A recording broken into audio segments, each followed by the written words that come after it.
Hello, everyone. I am here with the upcoming book, Drops of Wisdom, Points of Power, and we have another co-author today to talk to, Sherri Roddick. Oh, my sweetness. You and I got to spend some time at the recent NAHA conference, which was super cool. And then here you pop up as a co-author. So we have a mutual friend, Caroline, who's another co-author, and I'm so happy that she gave you an invitation to come and join us. Your story is entitled The Alchemy of Body, Mind, and Spirit in Trauma Recovery Communities. And that piques my interest because I know you're a clinical aromatherapist, but you're also the director of research and development at Thistle Farms. So, can you share a little bit about what that is and how you work your magic? Yes, absolutely. I would love to. Angela, thank you for having me today. I'm so excited to be here, and I'm so grateful to be a contributor to this book. Um, it is such powerful medicine, and to be able to share it in this way is really special. So thank you. Um, Yes, I am a clinical aromatherapist, and I'm the director of research and development at Thistle Farms. Thistle Farms is a 2-year residential recovery program for women with a history of exploitation and addiction.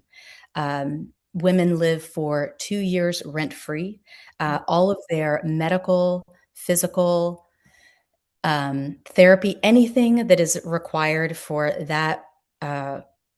For a woman to heal is given freely, which is really beautiful. But it is great to be clean and it is great to be on a new path, but economic empowerment is pretty important. So we have a justice enterprise that is a part of Thistle Farms, which is where my clinical aromatherapy comes in. So we make products that are healing for the body. Thistle Farms makes products that are bath and body products. We make essential oil roll-ons and essential oil concentrates.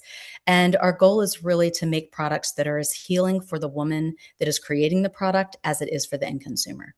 Mm, So that is where my clinical aromatherapy and Thistle Farms connect. beautiful. And where is this located?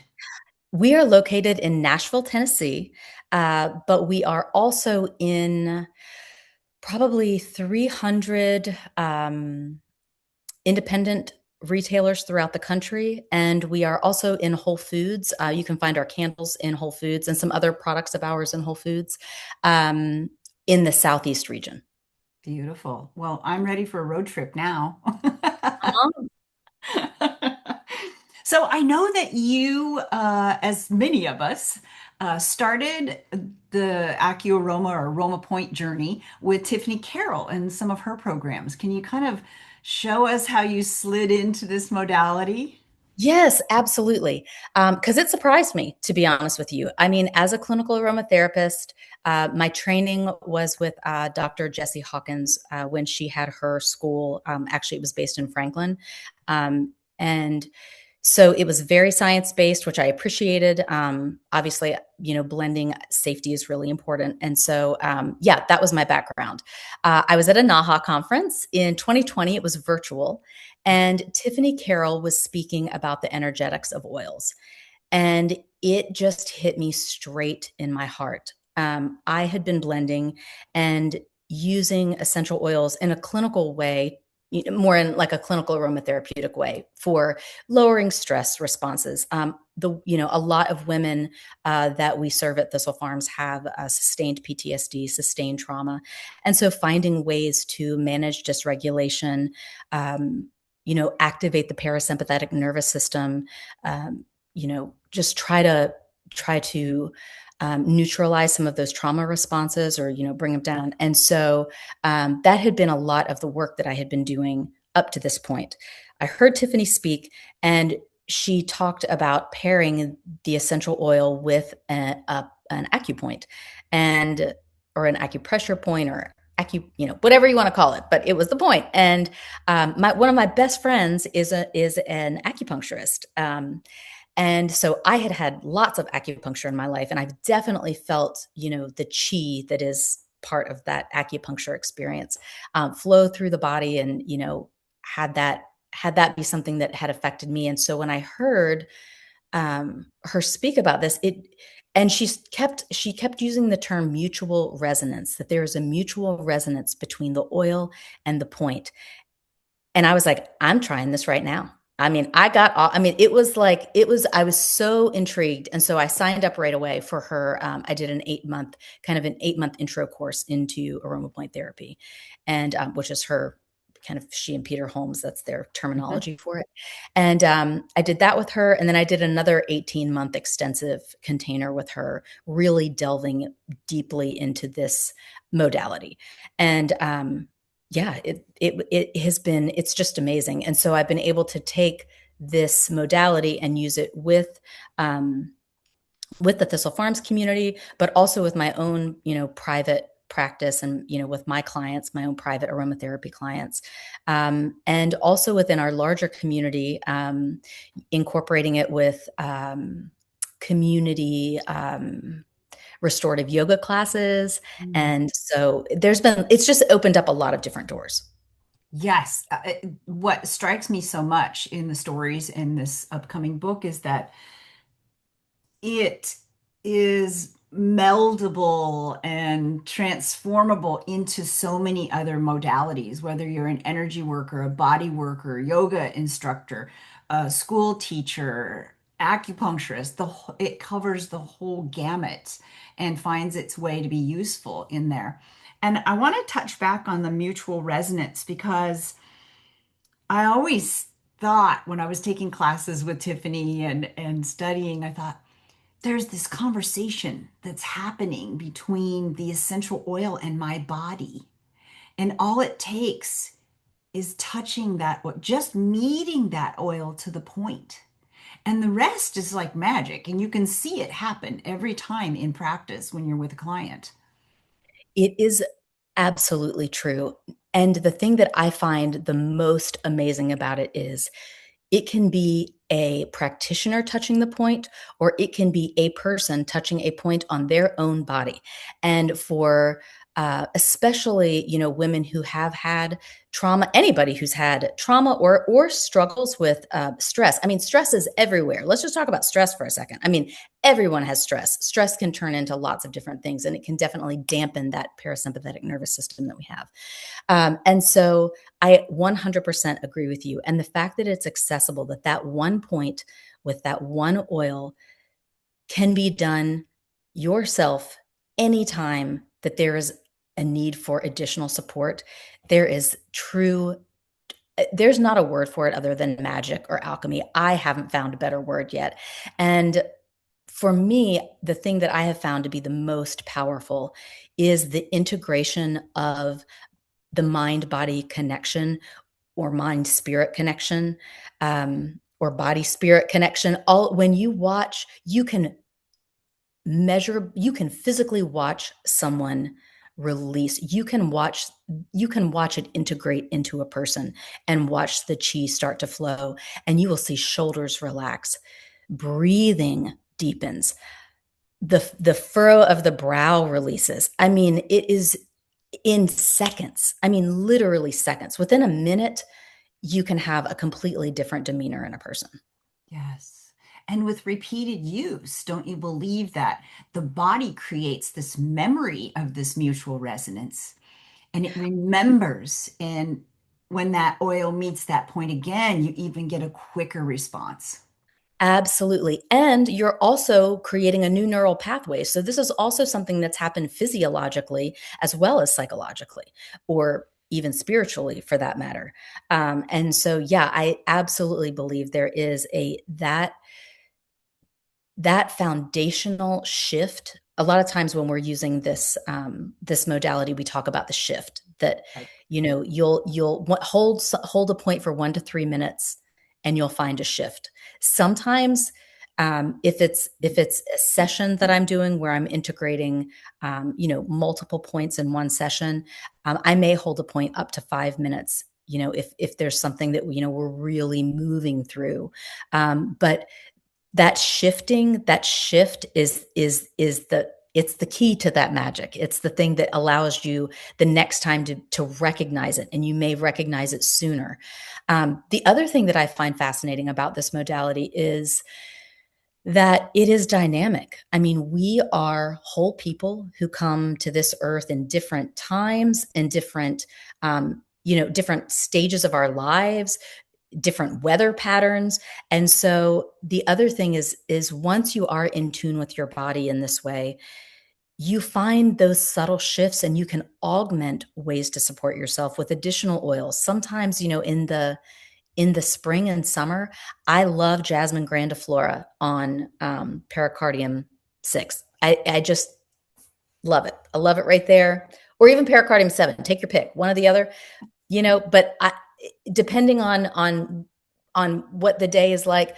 But in the winter, I really love a jasmine sandbach on the same point and find that it's nurturing and it just does envelop you in a this like really really comfortable bubble of peace. And so I think that's another thing to consider when we talk about this is it's not just one standard protocol all the time, but there's definitely nuances and being in tune with that and finding ways to adapt to clients, and for people to experience for themselves. It's always something new to discover. Right. It's There's almost always like learning to speak the language of the plants, and then you're more tuned in, and you're really you understand that translation even better in those subtleties between a grandiflorum and a sambac. Yeah, absolutely, yeah. absolutely. I'm going to read a few sentences from your story, and then we'll talk about that because you said bergamot on shenmen provided balance when I felt overwhelmed or tense. Black spruce on the womb sacral cradle was grounding, allowing me to tap into my inner wisdom and knowing. And as I became more familiar with the oils and the acupoints, I realized that AcuAroma was not merely an addition to my practice. It was a game changer that enhanced my overall well being. That's huge. It's huge. It is huge, huge. um, I have been a meditator for a long, long time. And when I first started using essential oils and learning more about them from a clinical aromatherapy perspective, I would sometimes I would diffuse them while I meditated. And so for me, when I started incorporating an AcuPoint into more of a meditative process, that's when I was able to start identifying some of those subtle and not so subtle shifts. I mean, I will never forget one of the first times I ever used black spruce on that womb sacral cradle. Um, and I mean, it felt like I was being just somehow fully supported by the floor or the ground, but also there was this conduit of energy that was coming up into my body. I mean, sometimes I think when people hear grounding, they think, oh, I'm going to be chilled out or it's going to be this sort of like heaviness. And to find this dynamic, almost like the way sap runs in a tree. I mean, it's this energy moving up that was so nourishing for me and something I didn't even know that I needed or could happen. And I've loved that I've been able to incorporate that with other clients and within my larger community. To be able to introduce it in that way it's a game changer. It's like It finding shifts your your, perspective. yes, it's like finding your own wellspring, that reserve of energy within you that was always untapped. And now you Absolutely. have access. Yep. Beautiful, 100%. beautiful, beautiful. Well, if you, I mean, you've used this in so many dynamic ways with your nonprofit, and coming from a perspective of I'm in the science mind, I'm developing products and everything, and transform that into something so needed in the world. If someone was coming to you and say, "Hey, I heard about this AcuAroma thing, and I want to know how to get started," what kind of suggestions would you have for them? Well, first, I would say I am so excited that you are open to trying this modality because you're so lucky. It is amazing. Um, Bergamot on Shenmen, which is it's the little fold in the fascia of the ear, both little ears right there, um, is is one of the most gentle and lovely points. I mean, it's It's one of those just starts moving the tree right away. I mean, really does. I use it at the beginning of every session that I ever do because it just brings people back to center. Um, it helps the both parts of the brain talk to each other. Exactly what you were saying. The more you use it, the more it the more that happens, the more integration there is between the two hemispheres of the brain. Um, the more of that parasympathetic nervous system is activated. And so that's a point that I would say yes, yes, yes. I also really love yen tong, Mm. that third eye point. That I feel like is a really fun one for people to explore different oils and see the different resonances or different ways that that makes you feel. Because for instance, laurel on that point can feel very different than rosemary or even frankincense. If I really, really need to focus, I am going to put rosemary right there. If I have some emails that I need to write, if I'm about to teach a course or a class, I'm probably going to go to that rosemary right there. If I'm going to I just want to be able to be a little more centered and focused in a larger way, kind of just connect to the hum of the universe. I'm going to use frankincense on that point. And if I really need to zone out, I love this. Actually, I heard you say this and I loved it. But you talked about the 10,000-foot view. Yes. That's laurel for me. You know, if Hmm. you really want to kind of just get out there and be like, okay, I got to get out of my own head. That's laurel. I mean, it's just phenomenal. So I would recommend that someone just experiment, see see what resonates with you Hmm. on Beautiful. those points. Yeah. We'll be including in the YouTube video a little bit about how people can get in touch with you and learn more about your programs and more about your nonprofit. And I just want to thank you for being one of the co-authors for this beautiful book, Drops of Wisdom, Points of Power. Thank you, Angela. It was lovely to be here with you today. Beautiful. We'll see you again soon at the launch party.